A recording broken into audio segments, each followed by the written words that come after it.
পিরোজপুরের নাজিরপুর উপজেলার দক্ষিণ দিঘিরজান গ্রামের আলাউদ্দিন শেখের ছেলে সোহাগ শেখ ও পূর্ব বানিয়ারি গ্রামের মোতালেব দারেনির মেয়ে রিমা আক্তার। ভিডিও কলের মাধ্যমে 2015 সালে রিমাকে পারিবারিকভাবে বিয়ে করে সোহাগ। পরে দেশে ফিরে 2018 সালে 14 অক্টোবর কাজীর মাধ্যমে কাবিন রেজিস্ট্রি করেন তারা।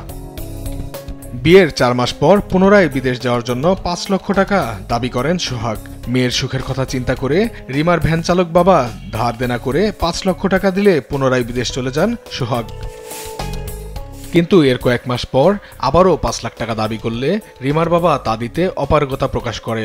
এতে ক্ষিপ্ত হয়ে রিমার কিছু অন্তরঙ্গ ছবি একটি ফেক আইডির মাধ্যমে ফেসবুকে ছড়িয়ে দেয় স্বামী নিজেই।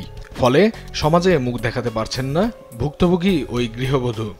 4 মাস থেকে যাওয়ার আগে আমার আব্বার কাছ থেকে 5 লাখ টাকা নিচ্ছে। 5-6 মাস হবে এরকম ভাবে ভালো ছিল, তারপরে আবার আমার কাছে টাকা চাচ্ছে, তোমার আব্বার কাছ থেকে টাকা এনে দাও, আমার আরো টাকা লাগবে এখানে। আর যে আমার সাথে যে সে ভিডিও কলে কথা বলতো, তো সেগুলি সে আমার অজান্তেই সে ভিডিও রেকর্ড করছে, সেইভাবে সে সেগুলি ভিডিও রেকর্ড করে রাখছে, সেইগুলি দিয়ে এখন সে আমাকে ব্ল্যাকমেইল করে। এই ঘটনায় উপায়ন্তর না দেখে নাজিরপুর থানায় সাধারণ ডায়েরি করেন রিমা। এদিকে টাকা দিতে না পারায় শ্বশুরবাড়ি থেকে বের করে দেওয়া হয় তাকে। এই ঘটনায় রিমা বাদী হয়ে নাজিরপুর থানায় যৌতুক নিরোধ আইনে একটি মামলা দায়ের করেন। এতে সোহাগ ও তার পরিবার থেকে নানা হুমকি ধামকিতে অতিষ্ঠ ভুক্তভোগীর পরিবার। আমি যেবার বাঁচতে পারি সেটা আমার সমাধান দিয়ে আমার জন্য টাকা পয়সা নিয়ে দেশে গেছে, বুঝছেন। এখন আমার ভাইয়েতে হাসাইছে, বড় ভাইয়ের যাতা ব্যবহার করে, টাকা ভাড়া দিতে হবে না। এবং শ্বশুরবাড়ি যায় সেগুলো পয়সা রাখা আমরা জানি না কিছু, তোমরা যেমন পরে সেগুলো আধা ধরো। তারপরে আমার এই টাকা চাওয়ার পরে আমার আদত আমার খাটাইছে, ঠিক আছে, আমি আদত খাটাইছে, আমারে খাটাইছে। এখন আর পয়সা পাতি দেন না স্যার, এখন আপনারা যেটা ভালো বোঝেন সেইটা আমার সমাধান করে দেন। মাইয়ের সুখের জন্য আমি 5 লাখ টাকা বড় জামাইয়ের কাছ দিয়ে আনছি, মেজো জামাইয়ের কাছ দিয়ে আনছি, যে বাবারে আমার তো কিছু আছে, আমি ব্যবস্থা করি তোকে দিয়ে দেবো, আগে ওটা ছাড়াই দিই। এইভাবে টাকা আনিয়ে বেরাক দিয়া সমিতি তুলিয়া নিজের ক্যাস্টলের যা ছিল সব এইগুলা মিলাই দিলে 5 লাখ টাকা আমি ওর হাতে দিই, ও বাহিরে আবার চলে যায়।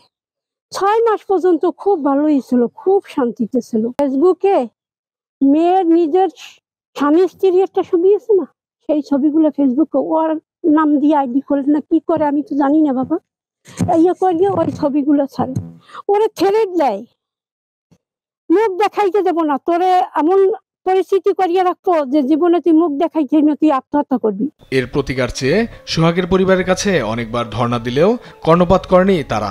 এই ব্যাপারে সোহাগের সঙ্গে যোগাযোগ করা হলে তিনি কিছুই জানেন না বলে দাবি করেন। তোগো ফ্যামিলি যাতে রাস্তায় না বাইরে পেতে পারে এরকম আমি করবো, তুই এটা মনে রাখিস। তুই আমার কথা যখন শুনলি না, তোর কেরা কেরা থায় রাস্তায় বাইরে আমি একটু দেখবো, বুঝছো। আস্তে আস্তে সবই পাবি। আজকে ফেসবুক চালু দিছি, তোকে দিক তাকালে যাতে সেফ ফেলায় সেই ব্যবস্থা আমি করবো।